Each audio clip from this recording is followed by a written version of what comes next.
Hey everyone, Captain here, and today I have a LEGO set review for you all, and this is set number 75221 Imperial Landing Craft. This set retailed for $90 US back in the day in 2018, and contains 636 pieces and 5 minifigures, including R2-D2 there as one of them. So without further ado, let's just take a look at this set, and starting off with the minifigures here. So starting off with the two sand troopers included in this set, there is one with a orange pauldron and one with a black one. I'm not sure which one's the commander and which one's not. I'm not sure what the black one and the orange one necessarily mean, but it is nice to get those pauldrons nonetheless. I do know that the white one was in the Mos Eisley Cantina set in that year, so I guess you got 3 different colors of pauldrons for the sand troopers in that year of 2018, and nonetheless these figures are very, very nice. And since this is a 2018 set, they do not have the newer mold for the Stormtrooper helmet, which I'm very happy with because I like this one a lot more. So if I ever have the Mos Eisley Cantina, if and when I ever get that, I don't know if I'm going to get it, but if I ever do, then it'll be nice to put these older helmet ones in because I just prefer these ones. And they do have really nice printing on their helmets with the sand, and if I just remove them here, they do have the angry clone face, as this is an older set and they have the angry clone face.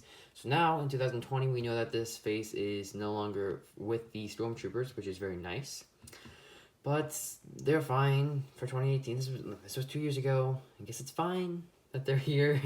But no, I think they're fine faces. But the torso printings are also nice with those little black bars on there. I'm not sure what exactly those are, but they do look nice now. So the leg printing is really nice with the sand on them, and they also have these backpacks on them. And now if I were to just remove one of their backpacks, they both have the same back printing and backpack builds. But if I just remove the backpack really gently here, you can see that there is back printing on both of them. That's the same torso for both of them. So that does look really, really nice there. Now here are the other two minifigures included in this set, with the Imperial officer on the left and Obi-Wan Ben Kenobi on the right there with his robe printing, which I think looks really, really cool, and I really like that torso printing as well as the leg printing for Ben there. He does have that hairpiece that he often uses, and I'm not the biggest fan of it. Like I've said in the past, just I wish that they used a different piece for that hair just because it looks a little bit too basic and old, sort of. Like, not old as in age, but as in like the piece itself is an old piece and it just doesn't work as well as some other pieces do. But it's fine for what it is. He also has a blue lightsaber, which I'll just remove for the sake of reviewing this minifigure and be able to see him. And yeah, and then the officer also has a small blaster there, and I really like the hat for the officer there. I think it looks really nice, and they'll be able to make a custom Director Krennic from the beginning scene of Rogue One with that piece for mocks and whatnot. So it's nice to finally have this figure, and that figure also has some nice torso and leg printing as well. And on the back they also have some very nice printing. No back face print for the officer, but if I just move the hat there, you can see. But with Ben Kenobi, he also has no back head printing, which is kind of sad because he does have the hairpiece, which he should have a double-sided head, but he doesn't. I don't know why they didn't make a second one, maybe more angry expression or something for him, but it's fine for what it is. Both their face prints are very nice, so yeah, these are pretty nice minifigures. Now finally, here we have the R2-D2. Wow, this guy is in so many LEGO sets. I don't know why they brought him into this one. There's no need to really have him, and if they did have him, maybe don't put Ben in it, maybe put C-3PO in it. Maybe that makes more sense for the scene. Just having R2 in it doesn't feel right, and it doesn't really, I don't know, it's really weird. But nonetheless, this figure is fine, you know. It's the one we've been getting for, what, 22 years now? How long have we been getting R2-D2? He's in every single year. Like, he's in a set every single year. It's been insane. It's so many of them at this point because they just put him in so many sets. But yeah, his body printing is fine. Legs are fine. Head is fine. It is wonky, of course. I always get really wonky ones in this one. It is wonky with that line there.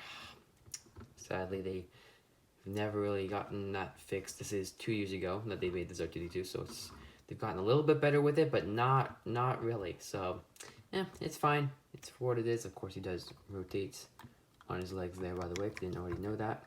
And then also, by the way, just to clarify, these little translucent pieces are just for display purposes. They're not actually included in the set. So, yeah, again, this figure is just fine, and yeah. Now, onto the actual set itself here. First off, I just want to apologize for having these giant bars on the sides here. It's because my cardstock does not reach the full length when reviewing sets. It's more so for minifigures and everything, so it is a little bit distractive, and if it is, I'm really sorry, but we'll have to deal with it for now. But yeah, let's just get straight into the set here. So with features, the cockpit opens up really nicely by just opening up like that. It does fall down if you kind of knock it a little bit like that. Gravity does this thing because it's not super tight mechanism, and there is a nice little seating area where you can put your Imperial officer or pilot or whatever you want to call him. Like if he's a shuttle pilot, you can put him in there, just seat him down, and close it up, and you can still see him in there. It doesn't hit his blast or anything, so you can leave his weapon with him in there.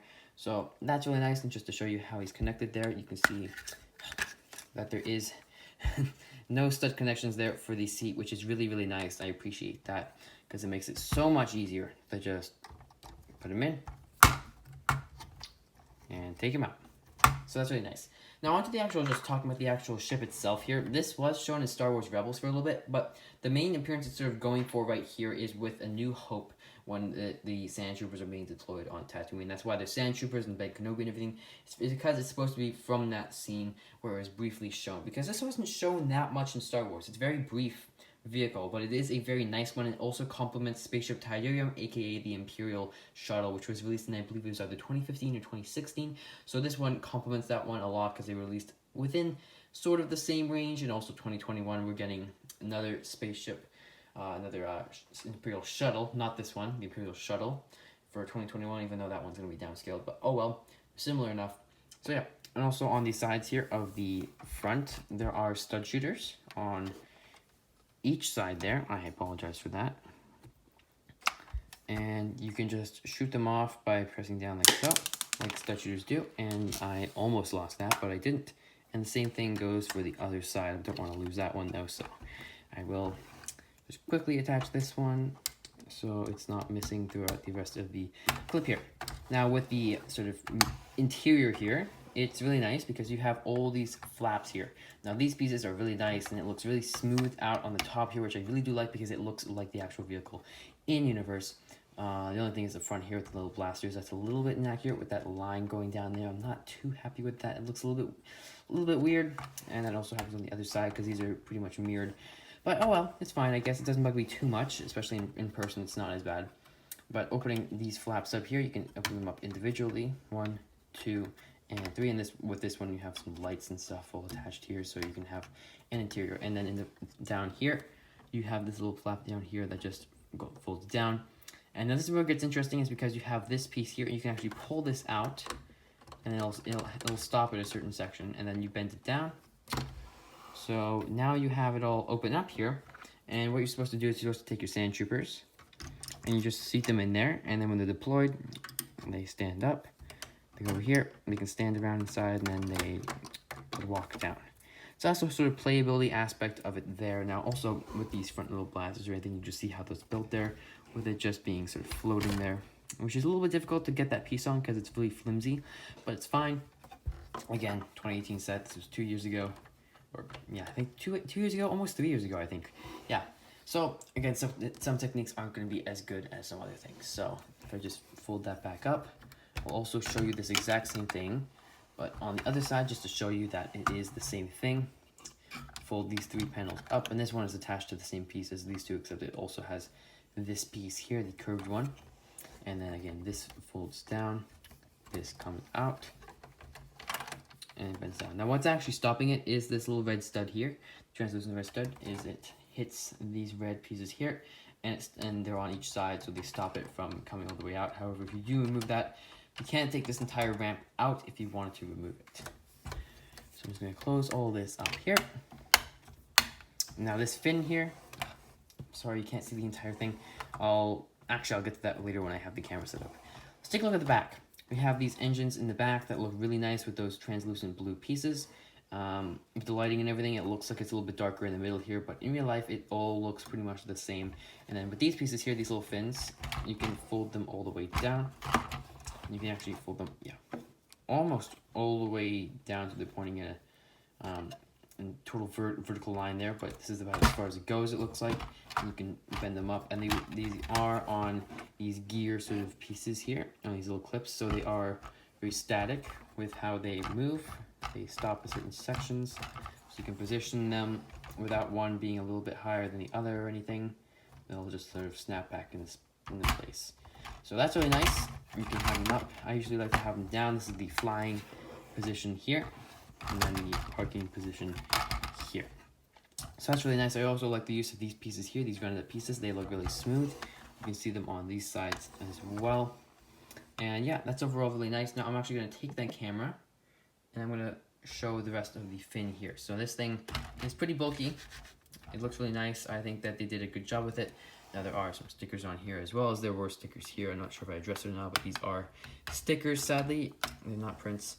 But this thing looks fine. However, it's very flimsy with this plate here, because if I just find the exact spot there, I can just put my finger in there and the entire thing, you can see, is just attached by a few studs up here, and then attaches from this piece onto this piece here. So it's not attached by all that much, which is a little bit disappointing in a way, but I think it's fine. Also, one thing else I wanted to mention that I missed out on is that there is an actual printed piece up here with a printed 1x2 sort of tile slanted here. Very common piece. I just forgot to point that out, that it is stuck on there, so that when you have this closed and you have the minifigure inside, it looks like he is driving using the panel when it's bent down there. Not sure if you can see it through that window there. Do you think you can? Yeah. So that's gonna do it for the build, I think. That's pretty much it, except for the one more thing is that they do have these little landing gears here which can move around like that a little bit. But you just want to sort of have these flattened down by pushing down on this maybe and then leveling them all out. And the entire thing is pretty much level. It's gonna fix that there. And yeah, I think that's all for the actual real build of this thing. So that is going to do it for this video, guys. Thank you so much for watching this review. I'm really happy with this set, and overall it's just a very nice set, and I definitely recommend picking it up. Even though it is currently retired, I recommend finding it on Bricklink, as I got this for my birthday, and it's definitely worth it. So yeah, anyways guys, I do hope you enjoyed. If you did, make sure to leave a like and subscribe to the channel for more stuff like this, as it really helps me out. I'll see you all in the next one.